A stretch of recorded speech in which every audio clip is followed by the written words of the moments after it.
ನಮಸ್ಕಾರ. ನಾನು ಶಿವರಾಜ್ ಅಂದ್ಬಿಟ್ಟು. ನನ್ನ ವೈಫ್ ಶಾಂತಲಕ್ಷ್ಮಿ. ನಾವು ಇಲ್ಲಿ ನಮ್ರತ ನರ್ಸಿಂಗ್ ಹೋಮ್ ಅಲ್ಲಿ ಮಂತ್ಲಿ ಪ್ರೆಗ್ನೆನ್ಸಿ ಚೆಕಪ್ಗೆ ಬರ್ತಾ ಇದ್ವಿ. ಸೊ ಇಲ್ಲಿ ರೆಗ್ಯುಲರ್ ಚೆಕಪ್ ಬರ್ತಾ ಇದ್ವಿ, ರೆಗ್ಯುಲರ್ ಚೆನ್ನಾಗಿ ಚೆಕಪ್ ಮಾಡ್ತಾ ಇದ್ರು, ಸ್ಕ್ಯಾನಿಂಗ್ ಎಲ್ಲ ಚೆನ್ನಾಗಿ ಮಾಡ್ತಾ ಇದ್ರು. ಸೊ ಎಲ್ಲ ಆಯ್ತು. ಒಂದು ಫೈನ್ ಡೇ ಡೆಲಿವರಿ ಅಂತ ಬಂತು. ಸೊ ಡೆಲಿವರಿಗೆ ಅಡ್ಮಿಷನ್ ಏನ್ಬಿಟ್ಟು ನಾವು 9 o'clock ನೈಟ್ಗೆ ಅಡ್ಮಿಟ್ ಆದ್ವಿ.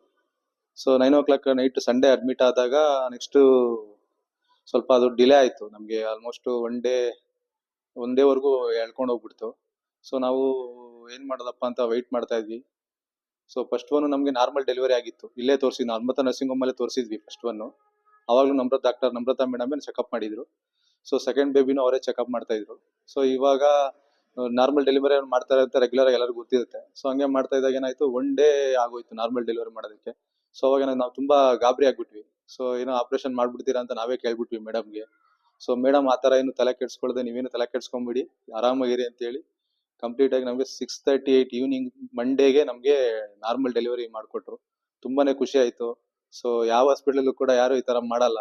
ಇಷ್ಟು ಪೇಷನ್ಸ್ ಆಗಿ, ಇಷ್ಟು ಕೂಲ್ ಆಗಿ, ಆರಾಮಾಗಿ ಯಾವುದೇ ಒಂದು ಪೇಷಂಟ್ ನ ನೋಡೋದು ಅಂದ್ರೆ ನಾನು ಇಲ್ಲೇ ಫಸ್ಟ್ ಟೈಮ್ ನನ್ನ ಎಕ್ಸ್ಪೀರಿಯನ್ಸ್ ನನಗೆ ಗೊತ್ತಾಗಿರೋದು. ಯಾಕಂದ್ರೆ ನಂದು ಸೆಕೆಂಡ್ ಬೇಬಿ, ಫಸ್ಟ್ ಬಂದು ನಾರ್ಮಲ್ ಆಗಿತ್ತು.